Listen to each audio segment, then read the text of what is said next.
Welcome back to Tell Me About Yourself, the series where I sit down with teachers and talk to them about their personal lives, their work lives as teachers, and how each of those have been affected by COVID.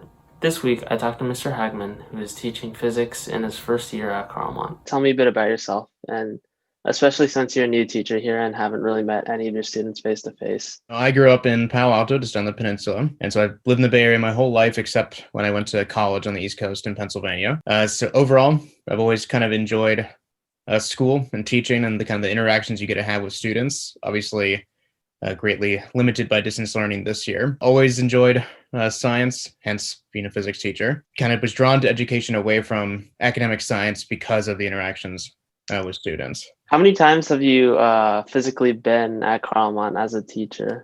Grand total of 3 times. I'm not very familiar with the campus. I know where my room is. I know the general layout and that kind of stuff. But I basically just teach from home during distance learning, and beyond having to go in at the beginning of the year just to make sure everything was set up right, I haven't really been in very much.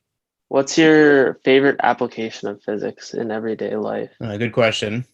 I'd probably say nowadays with electronics, so how they're designed with all the different circuitry and other physical principles they're using, especially as things get more and more complicated, like with smartphones and stuff. It's when you open up a modern electronic device, it's not apparent what everything does. Like old circuits, it was much easier to look at.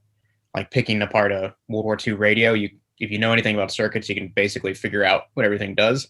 Open up a smartphone and it looks like a whole bunch of crazy wires and chips. What's the coolest thing that you've done in terms of science? Definitely, that would be sampling lava flows in Hawaii, so active ones. So I went there with some of the other students in grad school, and we actually went and collected active lava flows. They're coming off of Kilauea. The lava's flowing down the hill. It's pretty slow moving, and we have like these special little metal tong things that stick into the lava, and you can scoop it out, and it's basically feels like extremely thick, like toffee or peanut butter, and then you immediately have to dunk it in water to cool it off so it doesn't crack up, and then you get a nice piece of rock.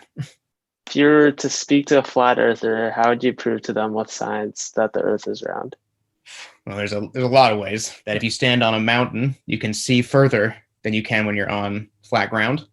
Whereas if the earth was flat, if you had a good telescope, you should be able to see anything that's far enough away. Like I should be able to stand on the coast in Half Moon Bay, and if I had a good enough telescope, I should be able to see like Japan. It would be really tiny, but I should be able to see it. But I can't because it's curved behind the earth. Or again, using the ocean. So sailors knew this because when a ship approaches a port, you don't see a little tiny ship get big. You see the top of the ship first, like the sails, and then the ship goes over the horizon until you can see the whole thing. So sailors knew the earth was round because they can actively see other ships, like just the top of it, not the little tiny ship.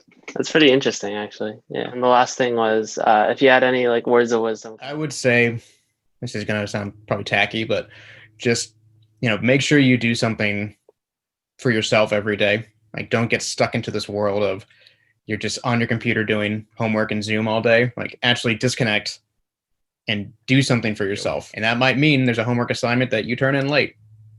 Oh well. I mean, you got to keep your mental health up. Otherwise, it just gets worse and worse as it goes. Thanks again to Mr. Hagmann for letting me interview him. And for Scott Center, this is Ethan Mann.